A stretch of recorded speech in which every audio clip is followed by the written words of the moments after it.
Olá pessoal, esse é o nosso terceiro e último vídeo aqui dessa nossa última aula. Acabei de perceber que o último vídeo ficou imenso, peço desculpas.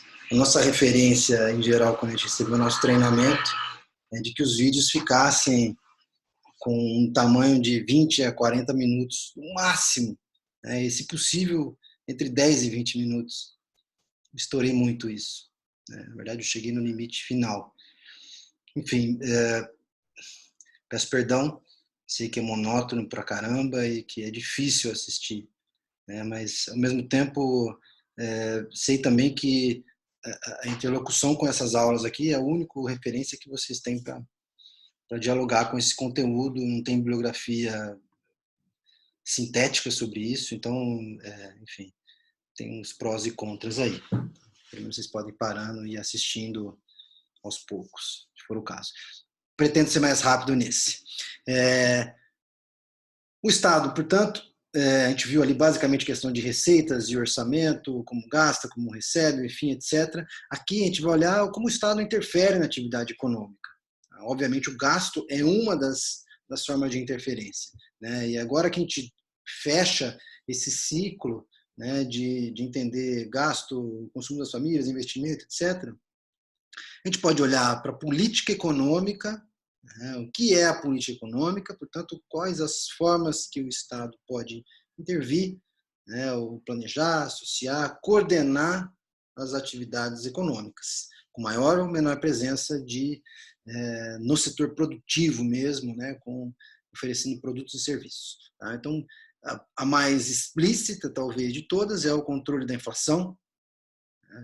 A ideia de regulação econômica é um termo que recentemente, digo, nos últimos 30 anos, ganha muita importância. Né? Por quê? Porque a regulação é basicamente a ideia de que os agentes privados, ou mesmo com a presença do setor público também, mas que a regulação é um conjunto de leis e regras que permitem, né, que os agentes operem como se eles estivessem na concorrência. Mesmo quando você tem um monopólio, como é o caso de uma empresa distribuidora de energia elétrica, que é monopolista sobre aquele conjunto de clientes que ela atua, né, para que ela se aproxime de um comportamento competitivo, né, ou seja, mais próximo de preços, se existisse uma concorrência com mais empresas, ou para garantir que ela continue evoluindo na qualidade, você tem a regulação. A regulação serve para isso, para garantir que os agentes privados consigam cumprir com os objetivos públicos, né, ou objetivos coletivos. Tá? A ideia de crescimento é um dos objetivos da política econômica ou não? Quais os riscos de privilegiar ou não o crescimento econômico, né, do ponto de vista de equilíbrio social, do ponto de vista do equilíbrio econômico, de outras variáveis? A ideia de emprego, por exemplo, no mandato do Banco Central norte-americano, a ideia de emprego e de pleno emprego, não de pleno emprego, mas é de garantir, olhar para o emprego é sempre uma questão crucial. Diferente do Brasil, onde a gente está sempre olhando para a questão das metas de inflação como uma referência. Tá? Então, é objetivo do Estado garantir o pleno emprego ou é um objetivo secundário? Tá? Essas são determinações que são, em última instância, políticas. Tá? Gestão de calamidades. Olha só que coisa interessante para discutir o nosso tema do dia agora. Né? Quantas vidas merecem sobreviver para a estabilidade econômica? A ideia de gerir a calamidade, ela envolve consensos sociais. Tá? Ela envolve consensos de quanto, de como devemos proteger a nossa população e as nossas pessoas de um evento extraordinário como esse, ainda que não seja completamente imprevisível, né, a sua existência, a sua ocorrência, inclusive já havia acontecido coisas parecidas na história, mas qual é a forma de gerir? Ou seja, é aceitável que, como ele não vem sempre, quando ele venha, um conjunto de pessoas morra? Ou não? Ou a partir da conclusão de que ele existe e de que ele pode voltar a acontecer, nós reestruturamos a economia e a nossa forma de pensar, por exemplo, a segurança segurança não, a saúde pública e os instrumentos de saúde pública. Um exemplo é o pronunciamento do Macron, logo que as coisas começaram a piorar, algumas semanas na França, que ele menciona, falou, olha, as regras de mercado não podem ser parâmetro para reger a saúde pública. Talvez exijam outros critérios. E, obviamente, os critérios envolveriam, por exemplo, algum tipo de separação do orçamento público e do orçamento de saúde, talvez, não sei. Mas vejam como isso são consensos que são formados na sociedade, são consensos políticos. Tá? E esses consensos políticos vão norteando quais são os objetivos prioritários ou não da política econômica. A ideia de desenvolvimento econômico, mais abrangente e difícil de cooptar que seja um instrumento como esse, tá? Uma ideia dessa. Então, o que é o desenvolvimento? Tá? É muito fácil a gente olhar para países que nós julgamos desenvolvidos e observar os padrões de vida das pessoas. Então, a busca pelo padrão de vida de países de renda maior é sempre um objetivo quase de todos, mas como chegar até lá? A discussão sobre o que é o desenvolvimento, qual o papel, por exemplo, da indústria. Então, boa parte da teoria econômica, e aí sim ela transita nos mais variados matizes, tá? Mesmo dentro de boa parte dos liberais, há um reconhecimento de que para você conseguir transitar em direção a padrões de renda per capita maiores, você precisa incorporar novas tecnologias, que em geral, aí sim tem menos consenso, mas já é um consenso razoável, de que a indústria exerceu durante boa parte do século XX um papel central nisso. Ou seja, só conseguiu transitar para o grau de desenvolvimento países que incorporaram capital, e que incorporaram estruturas industriais sofisticadas. A gente podia transmutar essa discussão para os dias atuais, ainda que ela seja pertinente se a gente observar para a China, se a gente observar a Índia, que estão transitando por esse processo de incorporação de capital físico, capital produtivo, mas os debates hoje eles transitam, especialmente com o advento do que nós chamamos genericamente de indústria 4.0, para a ideia de que os serviços cumprem também um papel transformador, ainda que da produtividade, transformação do progresso técnico, ainda que tenham características mais heterogêneas do que a indústria, mais heterogêneas ainda em relação ao emprego e produtividade. Então, quais seriam esses? Certamente, a integração entre serviços industriais e produção industrial é uma das questões que está embutida no futuro da humanidade.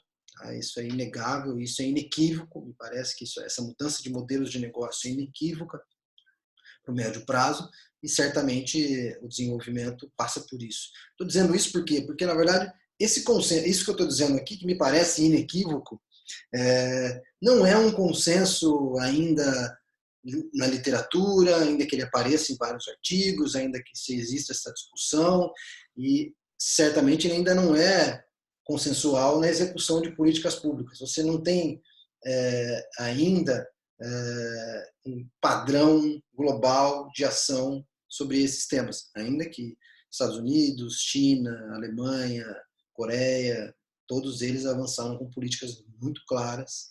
Tá? A gente chama de política industrial, de intervenção em mercados, alguns deles com controles, como a Alemanha e os Estados Unidos, sobre compras de suas empresas pelos chineses. Tudo isso são formas do Estado tentar dizer o seguinte: olha, eu quero permanecer com as minhas empresas de controle americano operando nos setores que são mais dinâmicos. Ou como os chineses fazem, eu não quero que a Amazon, eu não quero que o Facebook, eu não quero que o Google operem aqui dentro do meu território, porque eu sei que esses sujeitos estão pegando os dados de todo mundo e eu não sei o que eles vão fazer. Eu não tenho controle sobre o que eles vão fazer. Então, eles criam as suas próprias empresas, seus Baidu, seus Tencent, suas empresas que operam sobre o seu controle autoritário, sobre a sua forma de intervenção na vida privada das pessoas. Mas vejam, são trajetórias e objetivos diferentes. Como é que se compõe essa política econômica? Essa política econômica é composta de acordo com consensos públicos formados sobre ela, sobre objetivos, sobre prioridades. Tá? posso dizer para vocês, sem muita sombra de dúvida, que nós colocamos a inflação no Brasil como um dos objetivos prioritários nos últimos 40 anos. Então, a inflação se colocou acima dos mais variados interesses de política pública, com consequências não triviais. Felizmente, nós chegamos a uma situação de controle inflacionário que nos salvou de boa parte dos problemas que nós tivemos nos anos 80, por exemplo. Por outro lado, também nos colocou numa situação em que nossa trajetória industrial, por exemplo, se desandou. Basicamente, nós perdemos uma participação importante do Estado, da indústria, na nossa economia, e certamente isso contribuiu para a nossa sucessiva queda de produtividade nos últimos 40 anos. Ou para a instabilidade do emprego, o emprego deixou de ser uma prioridade, então oscila ao longo do tempo de maneira relativamente intensa, tá? Enfim, tá? Esses são alguns das questões, tá? Sobre a questão dos objetivos. Tipos de política, tá? Então aqui eu já fui falando algumas coisas aqui, mas enfim, elencando alguns itens aqui, eu vou abrir no slide subsequente um pouquinho do que cada uma dessas coisas pode ser resumida. Tá? Então a primeira, a política monetária. Tá? Então a política monetária, em geral, controlar preços, controlar o nível de atividade. Tá? A combinação dessas duas coisas aqui é, de novo, um mandato do Banco Central, em geral, tá? E a ênfase em cada um desses elementos é bem específica. O fato é que você tem economias que usam o controle de preços, e eu diria que a nossa está entre elas, como uma grande prioridade do Banco Central. A suposição é que, se os preços estiverem controlados, se os preços tiverem uma trajetória tranquila, suave, o nível de atividades é uma consequência que o próprio mercado é capaz de resolver. Ou seja, uma inflação controlada permite aos agentes que tenham cálculo econômico adequado, e se o cálculo econômico, as suas expectativas forem positivas, a economia tem uma trajetória de crescimento das atividades. Tá? Mas isso nem sempre é verdade. Tá? Então, em alguns bancos centrais, o controle do nível de atividades e as suas consequências no emprego, na queda da rentabilidade das empresas, é também colocado como um mandato, ou seja, como um dos objetivos. Tá? A política cambial como nós vimos na última aula, a gente discutiu bastante sobre câmbio, né? Basicamente, ela influencia no comércio exterior, indiretamente afetando a rentabilidade dos produtores que exportam, né? Então, a rentabilidade deles em reais, né, em moeda nacional, quando você tem uma desvalorização, mas ao mesmo tempo você está balanceando o custo aí, sim, direto dos produtos importados. Tá? Então, estimular a exportação, importação ou não, tá? É uma das possibilidades, um dos objetivos possíveis de política cambial. Tá? Ao mesmo tempo, a política cambial no nosso país e em vários outros assumiu um peso central no controle de preços. Tá? O controle de preços que passa, obviamente, pelos preços de produtos importados também. E quanto maior a participação, como nós vimos na aula passada, crescente no Brasil, de produtos importados dentro da nossa pauta, ou seja, quanto mais a gente depende de produtos importados, mais o câmbio influencia na nossa inflação. E como o câmbio não é uma variável que a gente controla totalmente, porque ele depende também das condições internacionais, do juro internacional, dos mercados financeiros internacionais, tá? Isso pode ser um problema. E, por fim, a política cambial pode estimular a indústria ou não. Né? Quando você, na verdade, organiza com o câmbio, eu falei para vocês rapidamente na aula passada que durante o governo Juscelino Kubitschek, por exemplo, o Brasil, na verdade, foi Getúlio Vargas e depois Juscelino utilizou também, nós tínhamos taxas múltiplas de câmbio, que é uma coisa que hoje é muito pouco utilizada nos mais variados países. Tá? Mas, só para dizer que é uma possibilidade, tá? Teórica.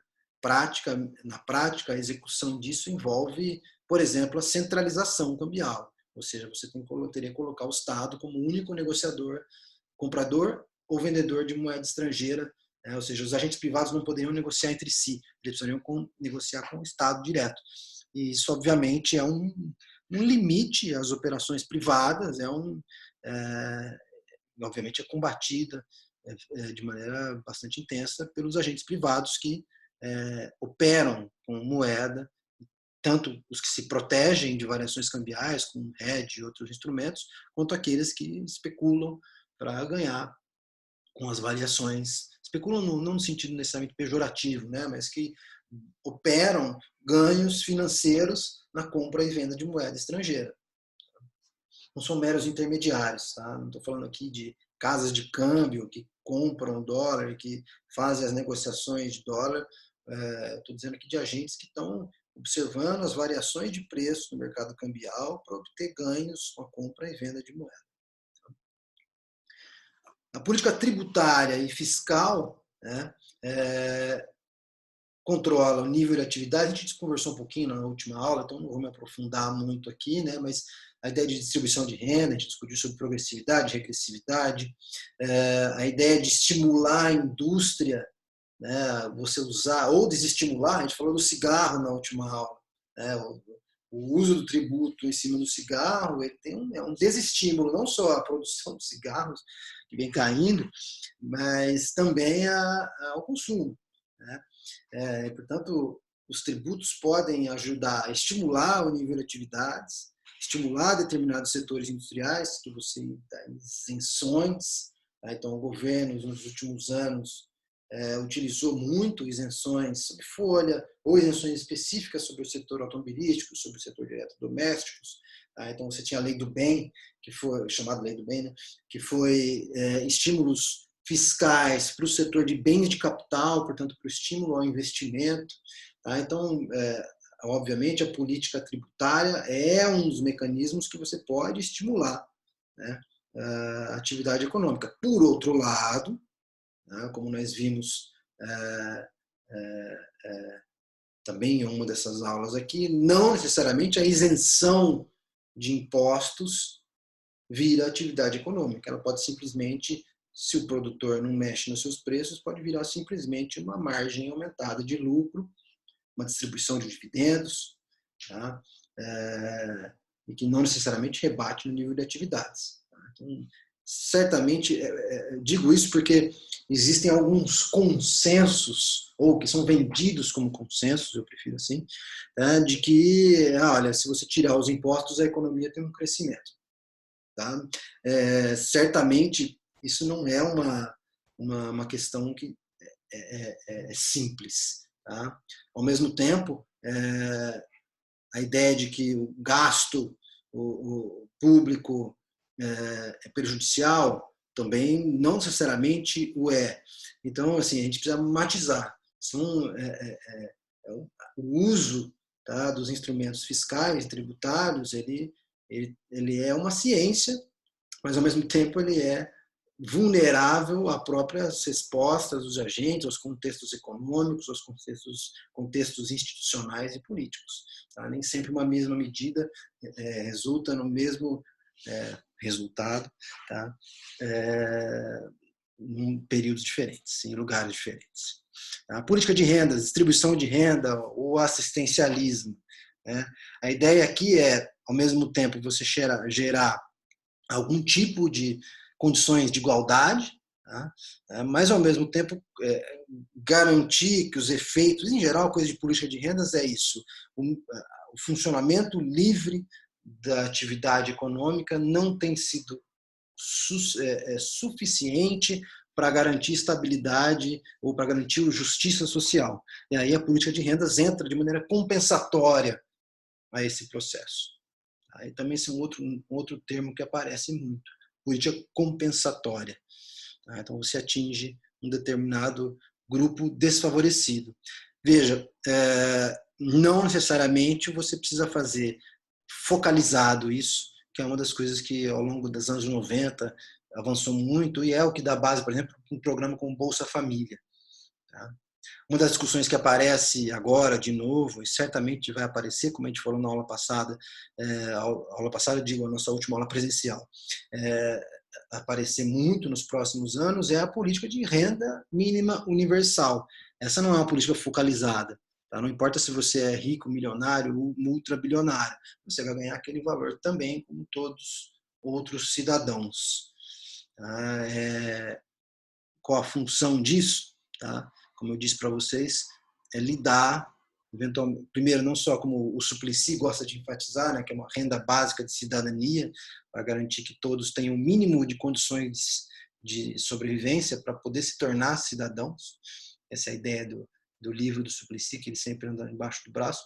Mas, no momento onde a renda do trabalho vai se esgotando, isso é uma das consequências, vejam bem, isso é uma das consequências possíveis desse nosso momento social atual. A questão da pandemia e as dificuldades para debelar o seu avanço, mesmo com o confinamento, quando a gente voltar desse confinamento, as pessoas continuarão sendo infectadas durante um tempo. Como é que a gente vai fazer?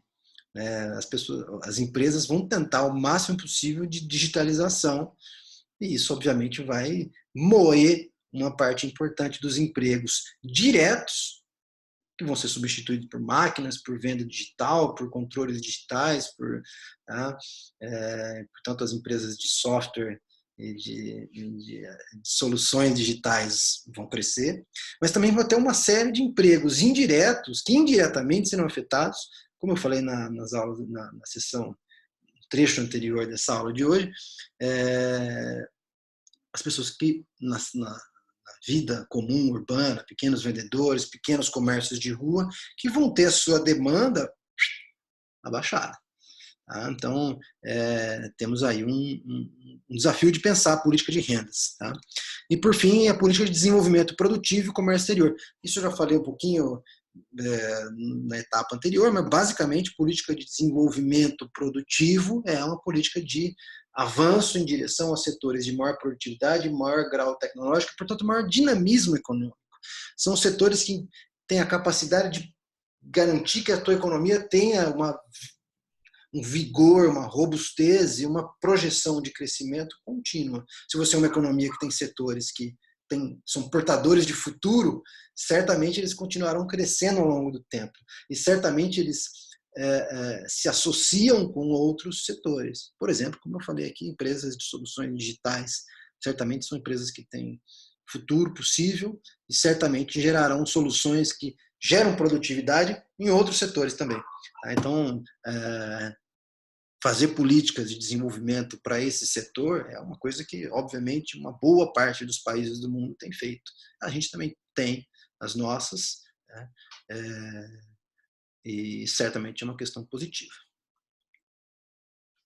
Bom, enfim, controle de preços, emprego, renda, capacidade de inovação, balança comercial, aí o desenvolvimento é, como eu falei, transversal, né? De certa maneira, todas as outras políticas de rendas, tributária, cambial e monetária, em última instância, deveriam estar subordinadas à sua estratégia de desenvolvimento. Aonde eu quero chegar? O que é o país que eu quero ter no futuro? Qual é o Brasil que eu espero lá na frente? Isso aqui não é aquele coisa do celular da Rede Globo, né? O Brasil que eu quero. Não é isso. Aqui é uma questão de planejamento público. Tá? Isso aqui quem tem que pensar de certa maneira, o setor, os políticos, vamos dizer assim. É triste dizer isso, né? Mas no nosso país é inimaginável. Não vou nem falar nomes aqui, porque está sendo gravado. Mas, enfim, vocês podem imaginar uma quantidade de... Olha para o Congresso Nacional e imaginem quantos ali você consegue perguntar e obter uma resposta qualificada sobre qual é a projeção do Brasil no mundo ao longo do século XXI, que se imagina, e como faremos para chegar lá. Então, esse debate, que é urgente e necessário, talvez fossem coisas que a gente deveria pensar um pouco mais. Aqui alguns tipos de instrumentos, né? Eu fui misturando, desculpem aqui, né? Mas política monetária usa basicamente de juros metas de inflação e depósito compulsório. O depósito compulsório é a parcela dos depósitos à vista, ou seja, do dinheiro que você deixa na sua conta corrente, que é retida pelo Banco Central. Então, é que os bancos privados ou bancos públicos que têm contas correntes não podem, portanto, esse compulsório, ele não pode emprestar esse dinheiro, não pode recolocar em um tipo de aplicação, ele não volta para a circulação. Quanto maior o compulsório bancário, menor a quantidade de dinheiro em circulação na economia. Assim como quanto maior o juro, menor é o dinheiro em circulação na economia. O juro, em geral, ele é operado através de compra e venda de títulos públicos. Então, quando você sobe a taxa de juros, em geral, o Banco Central vende mais títulos públicos e tira dinheiro da economia. E o contrário também. Então, quando o juro cai, o título público deixa de ser tão interessante e o Banco Central compra títulos e coloca moeda na economia. Então, de novo, sobe juros, venda de títulos, entra dinheiro no Banco Central. Cai o juro, o Banco Central compra títulos e o dinheiro vai para a economia. Espero que eu tenha falado correto aqui. Tá? Esse raciocínio não tenha cometido nenhum equívoco, mas o ponto é esse. Juro maior, menor oferta monetária. Juro mais baixo, maior a oferta monetária. Política cambial, aí uso de reservas, legislação restritiva, e aqui mais recentemente o uso de mercados secundários, ou seja, operar com swaps cambiais, operar com produtos que operam, como eu falei para vocês em aula, operam no mercado de capitais brasileiro, que são realizados e vendidos em reais, mas cuja rentabilidade está associada com a variação da taxa de câmbio. Você oferece proteção para quem não quer ficar vulnerável às variações cambiais, e, portanto, você impede que esses agentes saiam do real. Se eu digo para um agente, falo, olha, eu garanto para você que você não vai perder. Se tiver uma desvalorização cambial, eu te pago essa desvalorização cambial. Então, essa garantia impede que o agente econômico pegue o seu dinheiro, quando o risco começa a crescer, e troque por dólares. Essa é uma atuação possível e foi muito utilizada ao longo dos últimos anos, ainda que ela tenha custos fiscais. Porque se o Estado garante que ninguém vai perder com taxa de câmbio, ele vai ter que pagar por isso. Política tributária e fiscal, então a política de gastos, o plano plurianual, que eu mencionei no outro, o uso de tributos, de maneira geral, enfim, e os gastos, obviamente, como mencionou aqui. Política de renda, salário mínimo, aposentadorias, programas assistenciais, eu falei um pouquinho no anterior, e política de desenvolvimento produtivo, os instrumentos de incentivos de política industrial, o próprio BNDES como um instrumento que pode ser entendido como um remendo, é a palavra horrível, ele resolve um problema. O BNDES foi pensado para isso, para resolver um problema no nosso mercado de crédito de longo prazo. Os bancos no Brasil nunca emprestaram dinheiro para fazer investimentos de longo prazo. Por quê? Porque o risco dessas atividades é alto e esses bancos, em geral, ganharam dinheiro muito mais fácil e amplo operando com títulos públicos. Então, o BNDES operou durante muito tempo como o principal financiador, por exemplo, ele é criado para isso, para grandes gastos de infraestrutura, para grandes empreendimentos que precisam de um grande volume de capital e que você utiliza recursos de poupanças públicas, como o Fundo de Garantia, o FAT, e o Fundo de Garantia, desculpe, o Fundo de Garantia ele sempre foi direcionado para coisa habitacional, mas o FAT, Fundo de Amparo ao Trabalhador, que vai para o BNDES, você usa poupanças forçadas, vamos dizer assim, para financiar um banco, usar esses recursos no banco público para financiar investimento em infraestrutura, etc. Política de compras do Estado, essa é importante, Então, quando a Petrobras decide que vai construir uma plataforma no Brasil ou na Coreia, ela tá diretamente distribuindo, a partir do seu investimento, os benefícios econômicos por países diferentes. Tá? Obviamente, a Petrobras ela age sob um duplo mandato.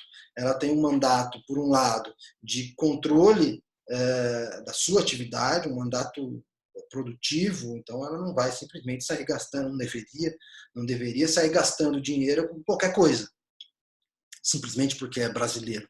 Tá? Mas, por outro lado, né, ao gastar fora do Brasil, ela também limita as possibilidades de, eventualmente, desenvolver um conjunto de atividades aqui dentro. Isso é um debate permanente que se dá não só politicamente, mas se dá dentro da própria Petrobras, ainda que existam alguns consensos lá né, dentro, é uma empresa gigantesca e tem gente que prefere um tipo de política ou outra. Tá?